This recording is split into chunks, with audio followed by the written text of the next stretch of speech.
News 42 Kannada. Sir ಡೆಲ್ಲಿಗೆ ಯಾವಾಗ ಹೋಗ್ತಾರೆ?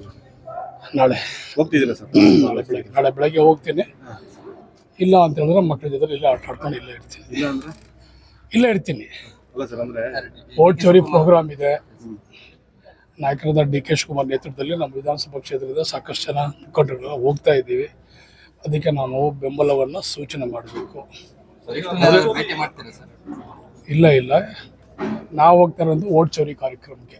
ಅದ್ರ ಜೊತೆಗೂ ಕೂಡ ವರಿಷ್ಠರು ಭೇಟಿ ಮಾಡುವಂತ ಸಾಧ್ಯತೆಗಳು ಇರ್ತವೆ ಸರ್. ಕೆಲವರು ನಾವು ಯಾರು ವರಿಷ್ಠರನ್ನ ನಾವು ಭೇಟಿ ಮಾಡ್ತಾ ಇಲ್ಲ. ಈಗಾಗಲೇ ನಾವೆಲ್ಲರೂ ಅವರಿಗೆ ಮನವಿ ಮಾಡಿದ್ದೀವಿ. ಆ ಮನವಿಗೆ ಸ್ಪಂದನೆಯನ್ನು ಸಿಕ್ಕಿದೆ. ಸೊ ಆದಷ್ಟು ಬೇಗ ಒಂದು ತೀರ್ಮಾನವನ್ನು ತಗೊಳ್ತಾರೆ. ಸರ್ ಜನವರಿ ಕಾದ್ ನೋಡಿ ಅಂತ ಹೇಳಿದ್ರೆ ಜನವರಿಗೆ ಇವತ್ತು ಹೇಳ್ತೀನಿ. ಏನು ಸರ್ ಅದು? ಇವತ್ತು ಹೇಳ್ತೀನಿ, ಡಿ.ಕೆ. ಶಿವಕುಮಾರ್ ಅವ್ರಿಗೆ ಮುಖ್ಯಮಂತ್ರಿ ಸ್ಥಾನವನ್ನು ಬಿಟ್ಕೊಡ್ಬೇಕು, ಅವ್ರಿಗೆ ಅವಕಾಶ ಕೊಡಬೇಕು, ಅವರೊಂದ್ಸಲ ಮುಖ್ಯಮಂತ್ರಿ ಆಗಬೇಕು ಅಂತ ಹೇಳಿದ್ದೀವಿ. ಜನವರಿ ಪ್ರಾಯಶಃ 6ನೇ ತಾರೀಕು ಅವರಿಗೆ ಸ್ಥಾನ ದೊರಕುವಂಥ 99 ಭಾಗ ಒಂದು ಅವಕಾಶ ಇದೆ. ಜನವರಿ 6 ಏನು ಸರ್ ವಿಶೇಷ? ಏನೋ ಗೊತ್ತಿಲ್ಲ, ಲಕ್ಕಿ ನಂಬರ್ ಶಾಸ್ತ್ರ ಏನಾರು ಕೇಳಿದ್ದೀರಾ ಸರ್? ಎಲ್ಲರೂ ಹೇಳ್ತಾ ಇದ್ದಾರೆ ಅದು 6 ಮತ್ತು 9 ಇವೆರಡು ಅವರ ಸಂಖ್ಯಾಬಲ. ಕೆಲವೊಂದಿಷ್ಟು ಸಿದ್ದರಾಮಯ್ಯ ಅವರ ಬಣದವರು ಸರ್ ವಿರೋಧವನ್ನು ನೋಡಿ, ಇಲ್ಲಿ ಯಾರು ಬಣ ಇಲ್ಲ. ಇಲ್ಲಿ ಕಾಂಗ್ರೆಸ್ನ ನಾವೆಲ್ಲರೂ ಒಂದನೇ ಇದ್ರಲ್ಲಿ ಬಣ ಇಲ್ಲ. ಟೈಗರ್ ಜಿಂದಾಯ್ ಅಂತ ಹೇಳ್ತಾರೆ. ನೋಡಿ, ಇವೆರಡು ನಮ್ಮ ಆಸ್ತಿನೇ. ಸಿದ್ದರಾಮಯ್ಯನವರು, ಡಿ.ಕೆ. ಶಿವಕುಮಾರ್ ಅವರು ಎರಡೂ ಕೂಡ ಕಾಂಗ್ರೆಸ್ ಪಕ್ಷದ ಆಸ್ತಿ, ಈ ರಾಜ್ಯದ ಆಸ್ತಿ. ಇಬ್ಬರು ನಾಯಕರು. ನಮ್ಮ ಬೇಡಿಕೆ ಶಿವಕುಮಾರ್ ಅವ್ರಿಗೆ, ಅವರ ಹೋರಾಟಕ್ಕೆ, ಅವ್ರ ಶ್ರಮಕ್ಕೆ, ಅವ್ರು ಮಾಡಿದಂಥ ಒಂದು ಕಾಂಗ್ರೆಸ್ ಪಕ್ಷದ ಸಂಘಟನೆ, ಇದಕ್ಕೆ ಒಂದು ಪ್ರತಿಫಲ ಸಿಕ್ಕಬೇಕು, ಒಂದು ಫಲ ಅವ್ರಿಗೆ ದೊರಕಬೇಕು ಅನ್ನೋದನ್ನೇ ನಾವು ಅಭಿಲಾಷೆ. ರಾಜಣ್ಣ ಅವ್ರು ನೋಡಿದ್ರೆ ಸರ್, ನಾನು ಡಿ.ಕೆ. ಅವರು ಏನಾರು CM ಆದರೆ ನಾವು ಸಚಿವ ಸಂಪುಟಕ್ಕೆ ಹೋಗೋದಿಲ್ಲ ಅಂತ ಹೇಳ್ತಾರೆ. ಅಲ್ಲ, ಈಗಾಗಲೇ ಅವ್ರಿಗೆ ಹೇಳಿದಾರಲ್ಲ, ಅವ್ರಾಗಲೇ ಅವ್ರಿಗೆ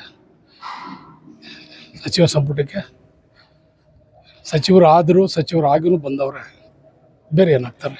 ನೀವು ನೋಡಿದ್ರೆ ಈ ತರ ಹೇಳ್ತೀವಿ ಸರ್. ಯತೀಂದ್ರ ಸಿದ್ದರಾಮಯ್ಯ ನೋಡಿದ್ರೆ ಹೈಕಮಾಂಡ್ ಯಾವುದೇ ರೀತಿ ನಾಯಕತ್ವ ಬದಲಾವಣೆ ಮಾಡಲ್ಲ ಅಂತ ಹೇಳಿ ಹೇಳಿದ್ದಾರೆ ಅಂತ ಹೇಳ್ತಾರೆ. ಅವ್ರು ಯಾರೇ ಹೇಳ್ಕೊಳ್ಳಿ ಸರ್, ಬೇರೆ ಯಾರು? ರಾಜ್ಯದ ಜನರು, ಈ ಭಾಗದ ಜನರು, ನಮ್ಮ ಶಾಸಕರು, ಸಾಕಷ್ಟು ಜನರು 90 ಭಾಗ ಅವರೆಲ್ಲರೂ ಕೂಡ ಶಿವಕುಮಾರ್ ಅವ್ರಿಗೆ ಒಂದು ಅವಕಾಶ ಕೊಡಬೇಕು ಅಂತ ಹೇಳಿ ಎಲ್ಲರೂ ಮನವಿ ಮಾಡ್ಕೊಂಡಿದ್ದಾರೆ. ಎಲ್ಲರೂ ಆಸೆ ಇದೆ, ಮಾಡ್ತಾರೆ. ಅಲ್ಲ ಸರ್, ಇಷ್ಟು ಕನ್ಫರ್ಮ್ ಆಗಿ ತಾವು ಜನವರಿ 6ನೇ ತಾರೀಕು ಅವರು 99% CM ಆಗ್ತಾರೆ ಅಂತ ಹೇಳ್ತಿದ್ದಾರೆ. ಯತೀಂದ್ರ ಅವ್ರು ನೋಡಿದ್ರೆ ಈ ರೀತಿ ಹೇಳ್ತಾರೆ. ಅವ್ರು ಏನೇ ಹೇಳ್ಕೊಳ್ಳಿ ಅವ್ರು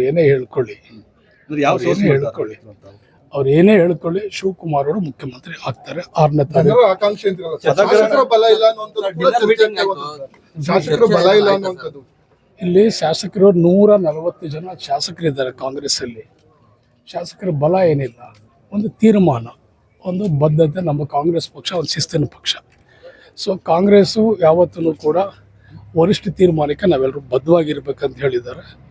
ಸೊ ಯಾವ ಪಕ್ಷದಲ್ಲಿ ಏನಿದೆ ಗೊತ್ತಿಲ್ಲ, ಕಾಂಗ್ರೆಸ್ ಪಕ್ಷದಲ್ಲಿ ಒಂದು ಶಿಸ್ತಿದೆ. ವರಿಷ್ಠ ತೀರ್ಮಾನಕ್ಕೆ ನಾವೆಲ್ಲ ಬದ್ಧವಾಗಿರ್ಬೇಕಂತ ಬದ್ಧತೆಗೆ ನಾವು ಸಿದ್ಧವಾಗಿದ್ದೀವಿ. ಪ್ರಮಾಣ ವಚನ ಅಥವಾ ಏನು ಸರ್? 6ನೇ ತಾರೀಕು ಅವ್ರ ಪಟ್ಟಕ್ಕೆ ಹೇರ್ತಾರೆ. ಪ್ರಮಾಣ ವಚನ ನೋಡಿ, ಅವರು ನಮ್ಮ ವಿರೋಧ ಪಕ್ಷದಲ್ಲಿ ಇರೋರು. ಯತ್ನಾಳ್ ಅವರು ನಮ್ಮ ಪಕ್ಷದಲ್ಲ. ಅವ್ರ ಕರ್ತವ್ಯ ಏನು? ನಮ್ಮನ್ನ ಟೀಕೆ ಮಾಡುವಂಥದ್ದು, ನಮ್ಮನ್ನು ವಿರೋಧ ಮಾಡುವಂಥದ್ದು, ನಮ್ಮ ಕಾರ್ಯಕ್ರಮಗಳು ಅಡ್ಡಿ ಮಾಡುವಂಥದ್ದೇ ಕೆಲಸ ಅವ್ರದ್ದು. ಬೇರೆ ಏನಿದೆ ಅವ್ರ ಕೆಲಸ? ಅವ್ರಿಗೆ ರಾಜಕೀಯದಲ್ಲಿ ಏನು ಬೇಕಾದ್ರೂ ಆಗ್ಬೋದು. ರಾಜಕೀಯದಲ್ಲಿ ಏನು ಬೇಕಾದ್ರೂ ಹೇಳ್ಬೋದು. ಅವರು ಸುಳ್ಳಾರ ಹೇಳ್ಬೋದು, ಒಳ್ಳೆದಾರ ಹೇಳ್ಬೋದು, ಕೆಟ್ಟದ್ದು ಹೇಳ್ಬೇಕು. ಕೆಟ್ಟದಿದ್ರೆ ನಾವು ತಿರಸ್ಕಾರ ಮಾಡ್ತೀವಿ, ಒಳ್ಳೇದಿದ್ರೆ ಅಕ್ಸೆಪ್ಟ್ ಮಾಡ್ಕೊಳ್ತೀವಿ. ಅವ್ರ ಕರ್ತವ್ಯನೇ ಅದು. ಅದರಲ್ಲಿ ಏನಿದೆ?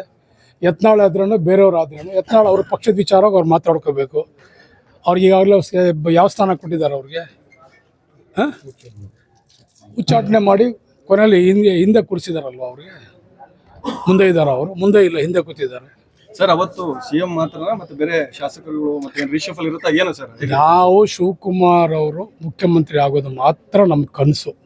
ನಾವು ಆ ಕನಸನ್ನ ನೆನಸು ಮಾಡ್ಕೋಬೇಕಷ್ಟೇ.